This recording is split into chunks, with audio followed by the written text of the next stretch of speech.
So, Coach, start with shooting. Three-point shooting the last couple games has not been very good. That's kind. So, as you look at it, fundamental problems, defenses doing something, what is it that you try to correct to get that better? Yeah, some of it is shot selection, and then other parts are just missing.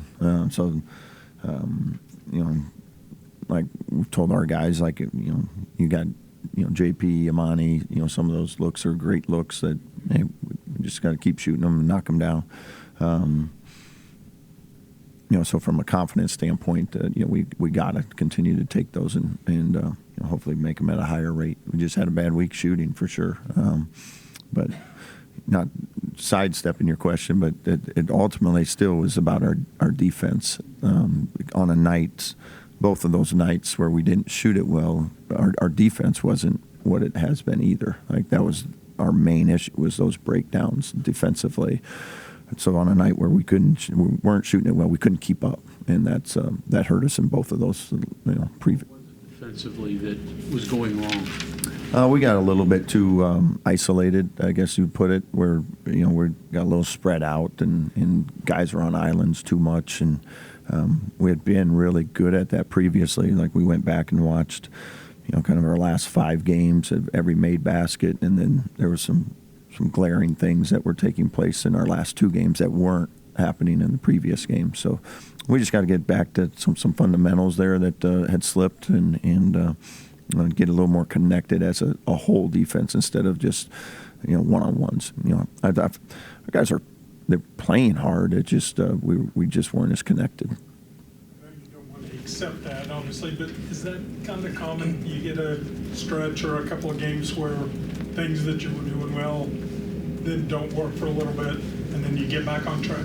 Yeah, I hope so. I mean, that's certainly what we're trying to have happen. I think teams every year you're going to go through a couple weeks where you're not playing as well. You're going to go through a week or 2 where you're playing great. And it's trying to keep those mediums as much as possible on the bad side of how do we minimize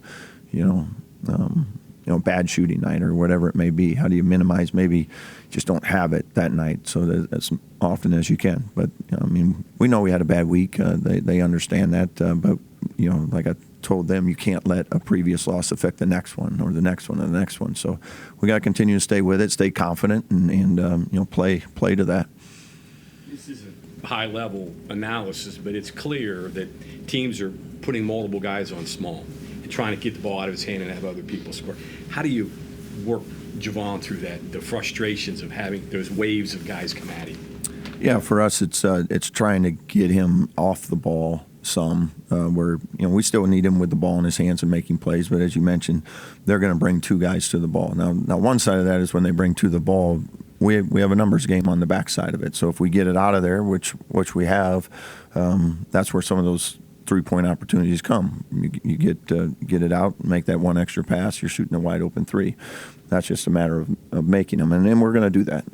Like I said, we didn't this week, but I have all the confidence in the world that we'll make those shots more than we won't. And it didn't happen this week. And then the other piece is getting him off the ball, where we can get him on the move, and now he's coming off of a screen without the ball, and now you can't load up on him, so he gets a little more of a crease and he's going to draw gravity wherever he is. I mean, it's what good players are going to get, and certainly as you get into league play, that everybody's going to copycat everybody, both sides of the ball, and there's a scouting report on every team in the league, and how do you play them, how do you guard them, who do you take away, who are you trying to stop? So, they're going to try and stop Javon, and we got to continue to find ways to get him the ball though, where he can still get into good scoring opportunities or positions on the floor. This is probably the first time in his career this has ever happened to this degree. I mean, he was at East Carolina. I'm sure he was a good scorer there, Oklahoma State, but not to this level. I mean, is that something you have to help him through? Yeah, and we're certainly doing that. I mean, we're putting him a lot of different things to find ways to get him into space, and he's a good scorer. He's still finding ways to go go get some buckets. We just got to make it easier for them. But then the other side of it too is we can't put it all on Javon. Like we got to continue to get that second score and that third score on most nights, and that might be just a variety of ways to do that.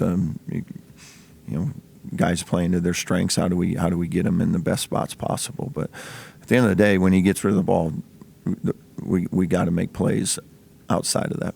Talk about challenges, trying to make it easier for him, and Houston staring in the face. I mean, that's not really a team that's going to make it easier. You noticed that too, right? Yeah. Yeah. No, Houston's. I mean, they're terrific. They're as good as it gets. Defensively, especially it's a hard code to crack, and nobody's really been able to do it much. So they're just so disciplined in what they do, and they're aggressive. They create turnovers. We've watched that tape probably 10 times, and there just weren't a lot of great scoring opportunities. So you got to really take advantage of when you do get those open cracks. An open three, a step in three, you got to convert because they don't give you very many. Can I ask you about them?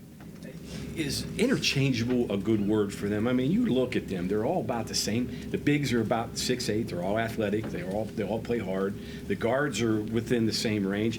And you go out there and you look and you see, well, there's Roberts. Well, then here comes somebody else. It's like they're just all interchangeable. Is that kind of the blueprint of the game today?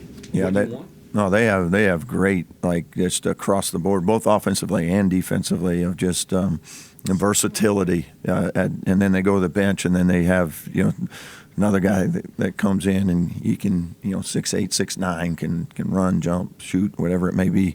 But they all complement each other really well in the way they play. They can come out and they can trap a ball screen and really blitz it and be aggressive and get in rotations, or they can come out and just switch it, and they're fine with that either way. So they can do those things. And then on the offensive end, same type of deal. They have their three guards all shoot it at a high level, and then they can post it with Roberts. They have rebounders that come in, offensive rebounders, and they just complement each other so well, and that's why they are where they are right now. You got Uzan, who just almost got a triple-double against Kansas. I mean, yeah, pick your poison, right? Yeah, he's been really good for them. He's kind of their quarterback back there, and facilitates and gets guys into spots and can get downhill and go make plays for himself and others too.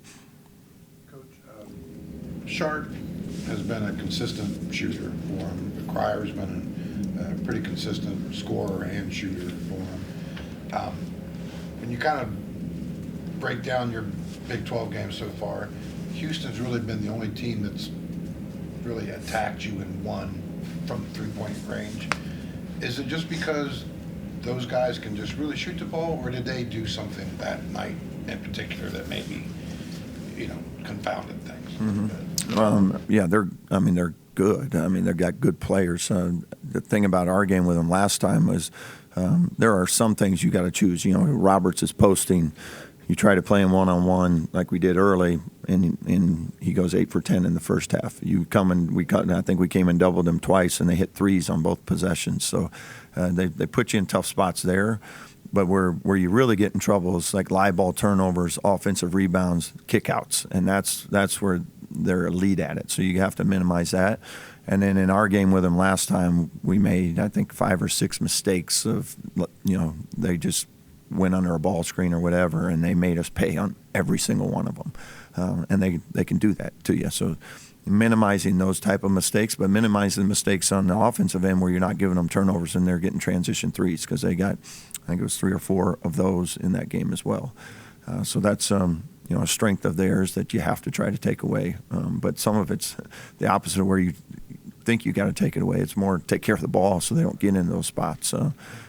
Making sure that you don't make mistakes on the defensive end of going under a screen, and they're allowed to just tee one up. But they're good players. They take advantage of it when you do. Basketball kind of funny in that sense, where a simple decision, do I go under the screen or over top of it? Something as simple as that can make a big difference Yeah. in the game. I mean, No, it does, and they put you in tough spots because they're going to screen you, rescreen you, and sometimes they'll fake a handoff, then they'll come back and get another one. So it sounds easy. I will just don't do that. But they make it challenging. When a coach plays somebody a second time, as you're going to, and you did Arizona, what kind of tweaks, changes do you make to the game plan? I mean, is it all based on just what you saw the last time, or do you have, well, we got to do some things different just because they know what we're doing? I think it's a little bit of both. I think maybe the first time, if it went really well, you play to that to some degree. You also know they're going to try to counter that as well. So I think for the most part, it's depending on how long you played them. Like if it was 10 games ago, they may be doing stuff completely different because every team's going to evolve as the year goes and what they're trying to do and things. So. For us, there are some things from that game we felt we could really improve on. There's some things we did well and want to maximize those and minimize the others. Wilson was a guy that really didn't do anything against you guys, but then he kind of blew up against Kansas. I mean, again, another 6'8" guy that you add to the menu, right? Yeah, I mean Sharp was not 100% in that game, so he didn't play quite as much. He came off the bench and things, but yeah, having another guy that can come in off the bench and get you, I think it was 18 or whatever it was. It's yeah. Gary, you've mentioned this before about them, and other coaches have as well, that they just have that knack for making you pay for mistakes. That's something any team can do, but it seems like the ones that really separate themselves do that. Is it veteran? Is it a collection of talent? Like, what is a team good at that just makes them so opportune so consistently? Yeah, I think it's their aggression, like because they win a lot of those 50-50 balls, so there's a battle for a loose ball, a rebound or whatever, and then they come out with it, so you're in a scramble situation every time they win one of those type of situations, and now it's just a matter of them just kicking it out. And to your point, very veteran team, like they've played a lot of basketball, they don't panic, but they understand what winning is for them, and they play to it. You know that though, is there, I mean, the way they get the 50-50 balls, rebound and defend, and you're probably not going to get into the 70s or 80s against them. Is there a mental block going into a matchup with a team like that you kind of have to overcome? And No, I think the biggest thing, you better be ready to match it, like we've told her, don't look for fouls. They're not calling them, so you better play. And that's you have to match that because if you don't, they're gonna beat you. The way this league is set up and the way the leagues are set up now, this is almost becoming like the NBA game. I mean, you got West Coast trips, you've got multiple teams. Houston's coming east now. Do you talk to anybody about that? I mean, how do we approach this moving forward with the time you're going to be on the road and the amount of games? There was a stretch, I think you played, 5 games in 9 days? I mean, it's almost like the pros in a lot of ways. Yeah, I mean it's some of the trips are there's some challenging travel trips, and then you throw their school and all that on top of it, and but that's what it is. Like that's all part of it. Like our guys are fine. They're 18 to 23-year-olds. They recover pretty quickly, but yeah, we just get to see more parts of the country. So You started slow in both games last week. How do you avoid that against a team as good as Houston? yeah, that's a tough spot. The Arizona State game, we responded pretty quickly. We got down 10-2, I believe, in both games, Kansas State as well. But we came back in the Arizona State game and took the lead. Kansas State on the road, we didn't. We got down early and never recovered, and that's certainly something we've talked about this week. Of like the slow starts they're tough, and when you're playing a team like Houston, that can make it double tough, because when they're playing with the lead and playing from front, that's challenging to try to claw back into a game because of the way they defend and rebound. When you coach it in a game like this against Houston, do you kind of think of in terms of blocks of minutes, like 4 minutes here or 4 minutes there, and kind of win this time and then win this time and then hang around? Do you think that way? Is that a mentality you take? Yeah, for us, like if as you mentioned, a game in the 80s, probably we're not winning that one. We have to make this just a game where every possession is valued more, and even just the 4 minutes of possessions are so important. Taking care of the ball is so important. Not giving them second opportunities because they'll make you pay on those offensive rebounds as the veteran group they are. So you have to do everything you can to minimize mistakes, but you can't lose your aggression at the same time. Because now if you're playing on your heels because you're afraid of making mistakes, you're going to make more. So we still got to be aggressive. Play to go win the game, but every possession's got to be a priority because there's just not enough of them in the game to overcome it if you don't. A while ago, there was kind of a report, a whisper that they might go 5 years, 5 seasons. Have you heard anything about that as a coach? Any type of, I don't know, between coaches, from administration, anything like that? Yeah, it's certainly out there. I think there is some traction to it. How much I don't know for sure. I think like everything right now with what's going on in the NCAA, there's so many lawsuits coming from everywhere. So I think it's certainly been talked about and discussed. It wouldn't surprise me if it ends up in that space. It's just not there yet. Pro or con to that type of setup? I just do with whatever the rules they put in front of us. Perfect transition. Wouldn't you like to Right. know, because every coach, whether it's the start of the season, middle, the end, and some roster complications as well, it would be nice to know. But, and I know there's no answer, so you can't have it, but is there a frustration that some of these things could be in limbo for such a prolonged period of time that you don't have a conclusion? You just have questions of people like me asking that you can't possibly answer to. Right. Yeah, and I don't have the answers. Like you mentioned, it's football just got done. Those kids that are seniors, if there's a fifth year going to be awarded, they would need to know really soon. Because they're done. They're moving on. They may have graduated at Christmas. So, the timing of it all, I don't know how that shakes out, and I'll let other people figure that out. But there is certainly some talk of it. Along that line a little bit, then the JUCOs sort of getting an additional time. JUCO years don't count, or I still don't quite figure out how that works. Does that change how you look at those people and the recruitment of guys who have junior college backgrounds? Yeah, I have a couple of former players there wondering if they can come back. I was like, yeah, come on. It'll be interesting to see how that plays out long term. Does do more people now want to attend junior colleges just because they can play there for 2 years and not lose any eligibility, where maybe before they were going the prep school route? I don't know how it plays out, but certainly for a lot of those kids now, there's some 2 extra years of opportunity.